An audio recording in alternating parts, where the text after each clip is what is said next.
Alien, a revered auteur's second film, reviewed by Jambo. 3, 2, 1. 8.6. Oof, 8.3. Wow, I thought you were going to go lower than that. No, it is quality, isn't it? It's such a good film. Yeah, it really is. It's just a touch of class. I mean, there's so much great about it. I mean, for me, maybe the perfect of the genre, which you termed way back when, the pot boiler. The pot boiler. It is a pot boiler. Yes. Which for anyone, I don't know if you want to go through a history lesson, but I can tell you my experience with you giving me this information about a genre I'd never heard of. So we're still not sure if it exists. But early episode. No, I can tell you categorically it doesn't exist outside of the context. It does for something completely different. But Jamie was telling me that there's this genre of films that I'd never heard of before, referred to as a pot boiler.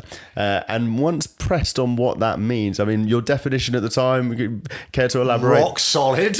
Yeah, but what would you say if you trap a load of people in one place and then watch the pressure rise? Yeah, so it's kind of like a bottleneck situation, like Hateful Eight, like Alien, and you watch the pressure rise and akin to things boiling in a pot. Exactly. When I asked him, I was like, "Did you make that up?" He said, "No, this is absolutely a term. It's a phenomenon." And after a few episodes of us referring to things as pot boilers, I decided to actually check what a pot boiler was. And if it was real, and it is real. Yes. Which, when I said it, Jambo was like, "Yes, I knew it was real." Before I proceeded to say what the actual definition of it is, which is a book, film, or other creative work produced solely to make the originator a living by catering to popular taste.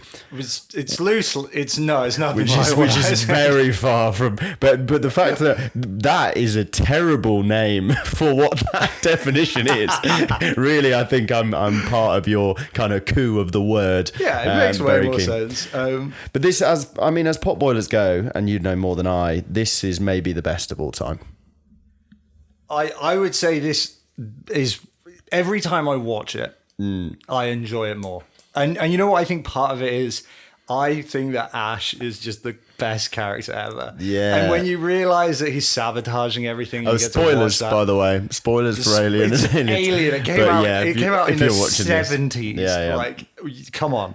Well, because you know that it's him sabotaging. I don't know. Just every time I watch it, I just enjoy it more. Such a great job, and they do like the way that they foreshadow things like changes in character is so subtle. Like, you do question it. Like, there's something off about Ash from the get go because they do such a great job of making his character just almost like the. What's it? The uncanny valley, something like that. And obviously, he does end up being not even human. So there's some sort of ties to that thought. Synthetic. Yeah, but you also think like, no, he's justified in what he's saying. He never pushes it too far. It's not obvious that he's going to end up being a bad guy. And the film is just littered with examples of like such incredibly creative ways to make suspense. And this is one of the extra things you get from that is you don't need a cast full of like really stupid decision makers. No, that's so true as well. Because you've got a saboteur in there. Is that a word? Yeah, saboteur is a word, yes. Because you've got him in there, they don't have to be complete idiots to get the plot. No, and they're not, and that's so refreshing. It's not something that's spoken about enough in Alien, is that, you know, horror movie trope number one is, you know, protagonists or, the people in the main cast having stupid decisions, and that's what's causing them to basically picked off one by one. They don't really make any stupid decisions. They're pretty sound in most instances. Totally, they follow a process and just goes wrong. You get hunted, and you're being sabotaged. The story is so well written, as is, I mean, the way that it's produced, and I mean, just whilst we've got 10-15 seconds, the villain. The alien itself is just iconic. It's incredible. It's incredible. Even now, looking back, you don't feel like it's aged. Some of the things we might speak about in the second episode, the second part. Second film may have aged a bit worse, but Alien itself is just so good. Right, we've got to wrap this up. There's one other thing I wanted to say on Alien, which is I feel like this is a great example of something aging really well. Yeah. Like it's like, I was thinking it's kind of similar to like a Rolls Royce, right? Where you can tell it's old, but it's so beautiful from when it was made that it kind of just carries its beauty.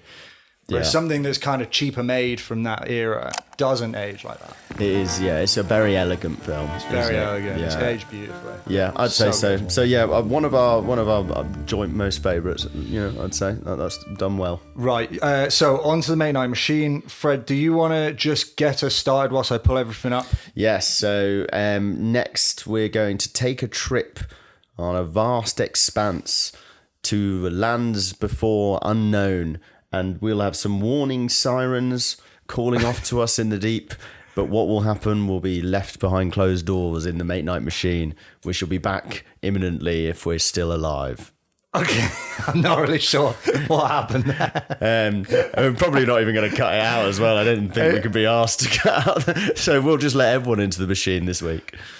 So your score was 8.3. 8.3, and my score was, I got it written down here because I actually can't remember. What was it? 8.6. 8.6, it was. Same as Psycho. Okay, cool. So, plot. I think that's one of the strongest points of this whole film is it's just the best plot ever. Yeah, only reason I'm not going to say 10 is because of, and we spoke about this in our first ever review, which was Alien, is the use of the self-destruct button. Not keen on self-destruct. It's just like, why do ships have self-destruct buttons? Yeah, that's such a good point. I'm not going to let it detract massively from the score. Like, it will still be a 9, but this is why I review. Look, man, if I'm a commercial freight liner, who knows when I might need self-destruct. it. It's one of those versatile tools. This is something I remember us speaking about in great length on our first episode. We're not going to bore you with the details, but just quite plain and simply, it's just something like, we need this to explode. You'd have to rig the whole ship with explosives. Of course there's a self-destruct button. So, okay. Like, imagine how hard it would there's be a self-destruct button and it has a 10-minute timer. Just there's it's really hard to switch on. There's a 5-minute portion where you could turn it off still. After that is impossible. But potentially for suspense's sake, I'd say. That's so true. So yeah, I mean, that's the effort you'd have to go to as well. You'd have to like place. You'd either have to have like a massive one in the middle or just place bombs all around your ship. Yeah, I mean, it's just like great. For the purpose of... Okay, fine, 9. 9, definitely 9. Character. In this one, another great... I mean, I would say that your Alien is included in the characters for sure. I was just about to ask that. And I think that with the weight that you get from Alien and Sigourney Weaver, Ripley... Mm-hmm.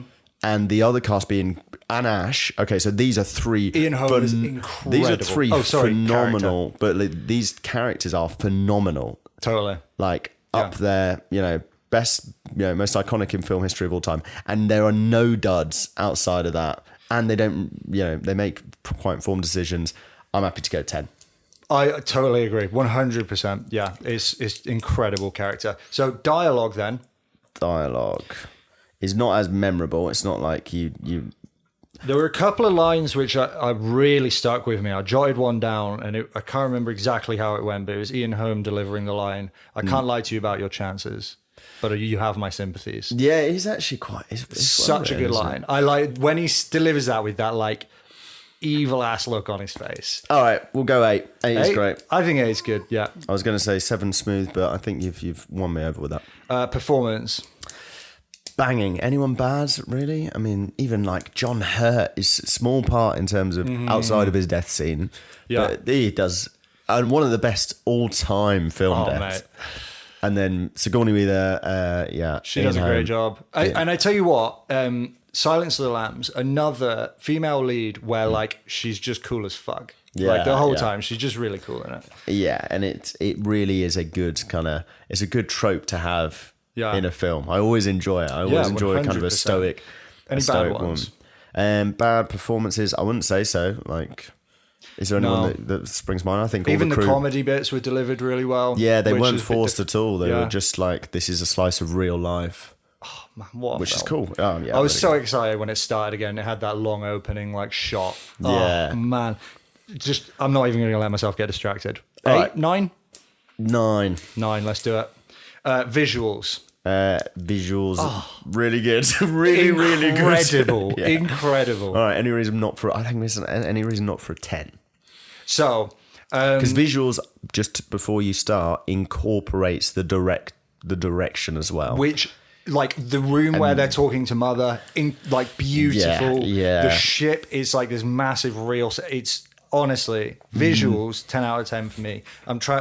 What was detracting was when the captain guy who goes in Dallas goes through the air vents hunting him with the fire. We did have a go at this the first time, actually. And you get the jump scare. The alien jump scare with the jazz and he kind hands. of star jumps at him. Yeah, I mean, you could overdub that if you just overdubbed it. If you played that and then you had that silent 20 seconds, the silent 1 second, you just stop the music, you can overdub it with some really funny comedy effects. Oh, man. You'd be like, what's up? There's so many opportunities for that to be hilarious. Because it's such a ridiculous look. Yeah, like, he's like, I don't know why they passed that. But I don't know that. And then also there's another scene where one of the real challenging visual bits with the alien, I think it was maybe the when it was still like a snake and it like scuttles off. Yes, I remember. I know the bit. We spoke about this first. So I still think we go 10 because it was. I think I'm with you.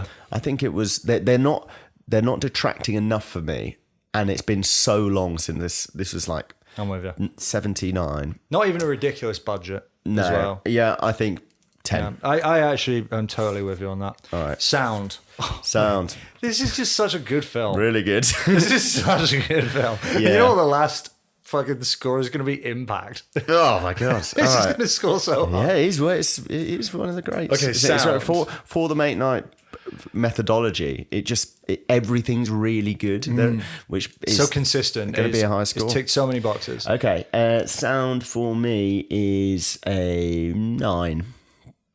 I think that's fair. I think it did a great job of creating atmosphere. It was just incredible.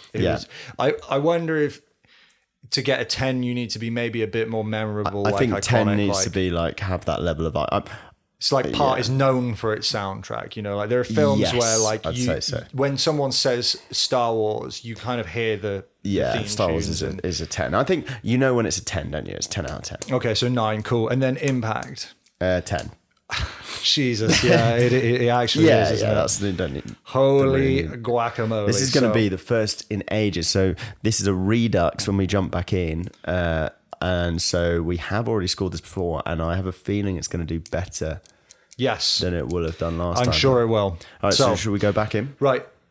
Okay, we're being chased. Right, we're actually being really tight on time today, so I'm just going to get straight on with it. We've been into the Make Night Machine. We've scored it in a whole bunch of categories. We're taking the average. What did Alien get the second time we're reviewing this out of 10 to 2 decimal places? Okay. 9.10, making it the second best film of all time. Wow. Higher than Jaws, Fred. Wow. The only film that got higher than it was The Godfather. Bloody hell. Higher than 12 Angry Men. Higher than Dune Part 2. Higher than everything we've done so far. Great timing as well. What a film. Yeah, what a film. You know what? In hindsight, it's just so good, isn't it? We should try and get a cinema, the next cinema viewing. I would I'd love to see that. Because I loved Romulus as well. I thought Romulus was great at the cinema. It's so hard to stand on like the back of a franchise like that and do a good job of it. And that was good. But how did the sequel do? Oh, we can roll straight into part 2. This is a new feeling, isn't it?